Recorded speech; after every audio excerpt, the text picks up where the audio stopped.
What is the first image that pops into your mind when I talk about Africa? Is it the tribal people dancing in a circle wearing leaves around their bodies, or is it just the lush green forests?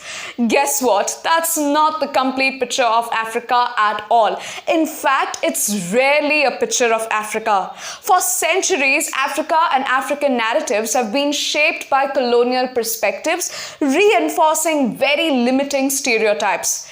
But there is one writer who has changed everything. This writer has reclaimed the story of Africa and completely changed its point of view in world literature forever. Welcome to another episode of World Literature Lecture Series, wherein today we are going to uncover the literary legacy of Chinua Achebe, the pioneer of modern African literature. His works have reshaped African narratives, bringing African voices and histories to the forefront. In this video, I'm going to cover a little background of the man behind the words, followed by a detailed discussion on some of his most important novels, including Things Fall Apart and his scathing critique on colonial representation in his essay An Image of Africa. And obviously, I'm going to wrap up with a PYQ session which will help you ace UGC-NET English exam. If you are preparing for this exam, then this video is a must-watch for you, because frequently Chinua Achebe and his works appear in UGC-NET English exam. So stay tuned till the end of this video and don't forget to like, share and subscribe.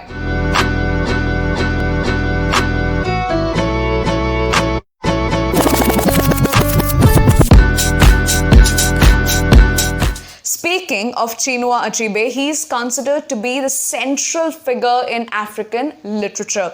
He grew up in the Igbo community town of Ogidi, Nigeria. Now, what is Igbo community? Igbo community is basically a group of ethnic people who sort of live in the southeastern region of Nigeria. So, in most of Chinua Achebe's novels, you will find that he has relied heavily on the Igbo oral traditions, Igbo folk stories, folk tales, and through the representation of the Igbo narratives, he has tried to reclaim African culture and tradition in face of the Western tales, Western modernity. Right? And because of all of these reasons, he is often considered to be the father of African literature in the West. And here's a very interesting fact about Chinua Achebe, and that is when he was young, when he was in college days, he chanced upon Joyce Carey's Mr. Johnson. So he started reading that particular novel and he was very dissatisfied with how the African protagonist was portrayed, because according to him, that revealed the author's cultural ignorance. And that's when he was motivated to write and change this narrative about African people, African culture, and African tradition. From that point to receiving the Man Booker International Prize in 2007, Chinua Achebe has come a long way. In fact, the former president of South Africa and the anti-apartheid movement leader Nelson Mandela had this to say about Chinua Achebe. There was a writer named Chinua Achebe in whose company the prison walls fell down. So having covered all of these facts and details, one thing is pretty clear, that Chinua Achebe has contributed significantly to the development of African literature. He has completely changed the point of view of the world towards African literature, and because of which he undoubtedly becomes one of the most pioneering figures in African literature. Having said that, now let's move on and have a quick understanding of his most important works. Achebe's most important work is his first novel, which is Things Fall Apart, which was published in 1958. It forms a part of his African trilogy, which is followed by No Longer at Ease, published in 1960, and finally Arrow of God, published in 1964. In this video, I'm going to discuss in detail his first novel, which is Things Fall Apart.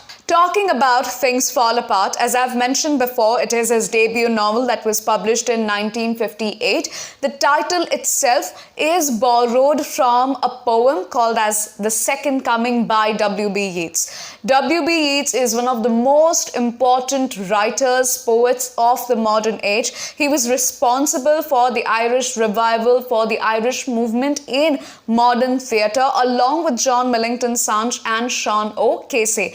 In fact, this particular poem, The Second Coming, is also very revolutionary in that sense. So Things Fall Apart is set in 1890s, mentioning the arrival of the Christian missionaries to Nigeria. And this entire novel is set around this protagonist called as Okonkwo, who is the leader of Igbo community in Nigeria. Now, the story basically starts when Okonkwo is bestowed with the responsibility of being a guardian to a young boy called as Ikemi Funa. And so there is this Igbo oracle who predicts that this young boy needs to be killed. And Okonkwo, without listening to his elders around him, he kills this young boy. And not just that, there is also another incident wherein he accidentally kills another boy using his gun. Because of this series of murders and killings that take place, Okonkwo and his family, they are sent into an exile. After he comes back from his exile, he is completely shocked as to what has happened to his town and his townspeople. The white men, that is the Christian missionaries, have arrived in his town. They have completely changed the outlook, the mindset of the people. His tribesmen, they have completely given up, and there are a lot of series of things and incidents that happen in his dealings with the white men that leave him completely dissatisfied. Overwhelmed with the kind of dissatisfaction and the hopelessness that he was living with, he decided to kill himself towards the end.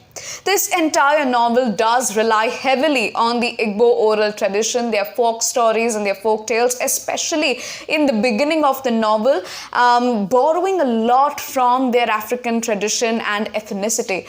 But one thing is clear, and that is that this novel is talking about the clash between the African tradition cultures and the Western ideals. It talks about the moral dilemma of the African people, these characters, especially upon the arrival of the Christian missionaries.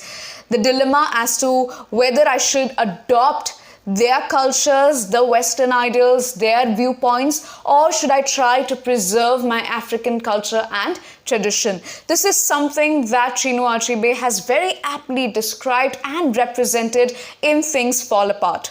After Things Fall Apart, we have its sequel, that is No Longer at Ease, which was published in 1960. Similar to Things Fall Apart, whose title was borrowed from a poem, No Longer at Ease is also borrowed from a poem, which is T.S. Eliot's Journey from the Magi. In terms of its plot, also, it's quite simple. It talks about the grandson of Okonkwo, called as Obi Okonkwo, and he's facing this moral dilemma as to whether he should accept the Western traditions, cultures, and whether he should preserve his African traditions and cultures. Talking about the last book in this particular trilogy, which is Arrow of God, is centered around this protagonist called as Ezeulu. He is a chief priest of several Igbo villages, and he is trying to come to terms and trying to confront the Christian missionaries as well as the colonial powers. Having said that, this entire African trilogy is one of the most important works of Chinua Achebe, and out of which Things Fall Apart has significantly contributed to voice out the dilemma of the African people, their narratives, and also representing this clash between African cultures, traditions, and the Western ideals of modernity. But nothing can match his seminal essay, which is An Image of Africa, in which he has severely criticized one of the most canonized writers of English literature. An Image of Africa is one of the most controversial controversial lectures given by Chinua Achebe in February 1975 in the University of Massachusetts. So the entire title of this work is An Image of Africa, Racism in Joseph Conrad's Heart of Darkness. So in this entire essay, Chinua Achebe has tried to destabilize the highly canonized work of Joseph Conrad's, which is The Heart of Darkness. So to give you a brief about Heart of Darkness, it's basically a novella in which you have this sailor called as Charles Marlowe, who is talking about his journey into the African Congo, wherein he's working for this Belgian trading company. And while he's traveling to this African Congo, he comes across the European colonialism, he comes across the lives of the colonized, as well as his encounters with the brutalities of the colonizers. Joseph Conrad's Heart of Darkness was very canonized, but this particular essay has tried to destabilize the reverence that was provided to this particular work and try to read against the grain. So, in this essay, Chinua Achebe has very blatantly called Joseph Conrad a thoroughgoing racist. Why? Because according to Achebe, Africa is represented as a foil to Europe in Conrad's Heart of Darkness. As in, it is represented, it is depicted to be a counterpart to Europe, to be a projection of Europe's deepest, darkest self. Right? And because of all of these things, Africa is portrayed to be the other. And because of that, it has perpetuated certain limiting stereotypes, and this essay has become a significant contribution to the post-colonial discourse. It is almost similar to what Edward Said has talked about in his Orientalism. Having led this post-colonial revolution, it is but obvious that not many were okay with this kind of reading of Joseph Conrad's Heart of Darkness. Considering that it's so much canonized in English literature, it received a lot of reverence and respect in academia. And so once he was done with this lecture, immediately he was accosted with this one professor who told him that how dare you? How dare you talk about Conrad's Heart of Darkness in this particular manner? And so this entire work, which is An Image of Africa, received mixed reactions in academia, among scholars, among professors, writers, and authors. Be that as it may, it sort of opened new pathways of reading classic literature. It opened the mindsets, the remote areas of the critiques during that point of time, and led them to think that, we can think and criticize and analyze the works like this as well. And that is why Chinua Achebe's An Image of Africa becomes one of the most seminal works, not just in African literature, but also in post-colonialism and post-colonial literary theories. If you want to know more about the post-colonial theory and the major theorists which frequently appear in UGC-NET English exam, then you can attend my live classes on UGC-NET English exam preparation. In these live classes, I am breaking down each and every complex literary theory, starting from structuralism down to eco-criticism and queer theory. I'm explaining each and every concept in a very simplified and detailed manner, which will help you in gaining confidence to ace UGC-NET English exam. Apart from the literary theories, I'm also covering the history of British English literature and Indian English literature in a very simplified and comprehensive manner. I'm covering each and every literary period, followed by a detailed discussion on each and every author and their works, of course in a chronology which will help you in tackling the chronology and characters based question in UGC-NET English exam.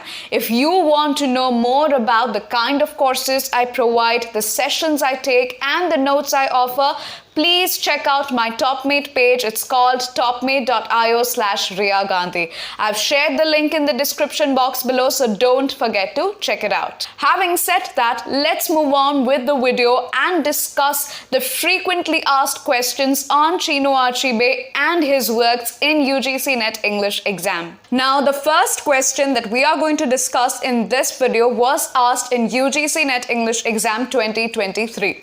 So it says that which among the following are true in the context of Chinua Achebe? A. He wrote Arrow of God and Things Fall Apart. B. His novelist as teacher is a seminal essay in the context of African literature. C. The name of the tribe he depicted in Things Fall Apart is Igbo. D. He is a Kenyan-born American literator. And E. He wrote the essay An Abolition of English Department. We already know that he has written Arrow of God and Things Fall Apart because both of these works, they fall into his African trilogy. B. His novelist as teacher is a seminal essay, so B is a correct option. C. The name of the tribe he depicted in Things Fall Apart is Igbo. Yes. So the correct answers or the correct options in this particular question are A, B and C. The second question was asked in UGC-NET 2024 itself. It says that which of the following works is not written by Chinua Achebe? The options are Arrow of God, No Longer at Ease, An Image of Africa and Weep Not Child. We have already discussed Arrow of God, No Longer at Ease, An Image of Africa. All three of them, they belong to Chinua Achebe. The work that does not belong to Chinua Achebe is Weep Not Child. It is actually written by Ngugi wa Thiong'o, also one of the most prominent writers reshaping African narratives and history. And finally, this question was asked in UGC-NET 2023. It's matched the following question, wherein on one hand, you're provided with the list of the major characters of the novels, and on the other hand, you're provided with the list of the novels, and you just have to match the characters with their respective novels. If you look at the list, you will find that there is this character called as Ike Mifuna, and based upon the discussion that we have had in this particular video, Ike Mifuna is a character of Things Fall Apart. Now, what you're supposed to do is that you're going to find out who are the other characters and in which novel do they appear. Once you find that out, let me know in the comments section below. Well, this was it on Chinua Achebe and the World Literature Lecture Series. If you have any doubts or if you have anything to mention, please let me know in the comments section below and I'll be very happy to help. That's it for today's video, folks. If you found this video on Chinua Achebe and his works informative and helpful, please like it and share it with other UGC-NET English aspirants as well. Also, don't forget to hit the subscribe button if you haven't already, so that you don't miss any videos that I will be uploading in this World Literature Lecture Series. Thank you so much for watching till the end, and I'll see you in the next one.